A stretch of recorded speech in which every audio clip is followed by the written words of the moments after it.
Despite my penchant for slaying dragons, gods and giants in video games, occasionally I just want to play something colourful and charming.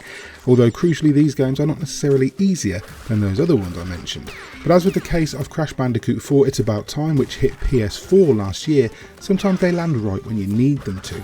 I had a ball with Crash's fourth outing. It consistently won me over with its bright colours and likeable characters, even if some of the new mechanics weren't quite as worthy as we hoped they'd be.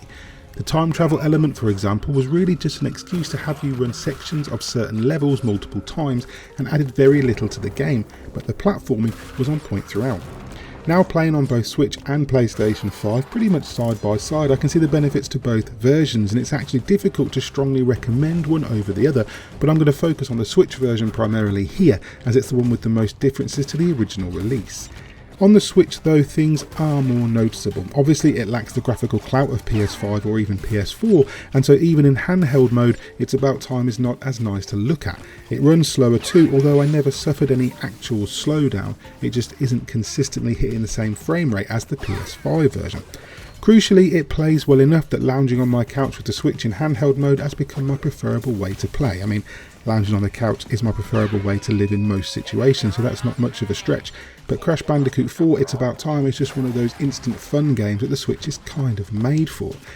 Now, as you can see, the PS5 version shown here is a little bit smoother than the PS4 version, a little bit sharper too, and the super fast loading times are an absolute godsend given how many times I die in a given session. But the game itself doesn't feel that much different. There's added haptic feedback from the DualSense, but again this is only implemented so far and it's not at Astrobot level. It's certainly a slightly improved version technically, but make no mistake, it is the exact same game you've already played, if you played it. There are no exclusive skins or DLC packs on the Switch version, so you'll be doing the exact same things as you were on PS4, to the point where if you did play it on that platform, I wouldn't advise bothering again unless you really loved it, or you're hankering after it for a morning commute. If you haven't played it yet, well, you're in for a treat. The story is kind of throwaway and sees a trio of previous villains, including series stalwart Dr. Neo Cortex, coming together to escape their interdimensional prison and wreak the usual havoc purely because, well, no, it's their job, I guess. As Crash or Coco, you'll race through various locales, aided at times by other playable characters who only step in for limited sections of previously played levels. It's a shame in many ways, as these alternate characters present some fun moments but feel underused. Torna, for example, is great to play as with her grappling hook ability, but you don't spend enough time with her to fully appreciate the different moveset, and the same kind of goes with all of them.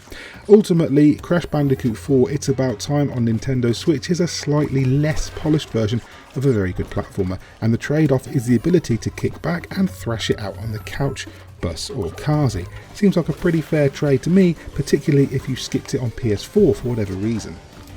Either way, it's a thoroughly good game that comes highly recommended, and for that reason I'm going to score Crash Bandicoot 4 It's About Time on Nintendo Switch 8.5 out of 10.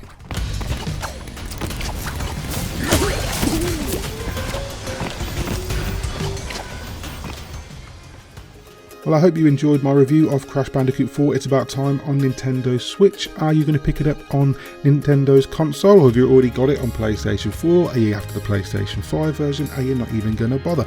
Either way, let us know in the comments. We'd love to hear from you guys. If you did like the video, please hit like and subscribe. Maybe tag that bell icon too, so you're kept up to date with all the reviews, previews, videos, whatever we post on a given day. And if you want to support our Patreon, we appreciate everything that you guys do for us in that department too. In the meantime, I've been Mick Fraser for God is a Geek, and you guys have been lovely. Bye.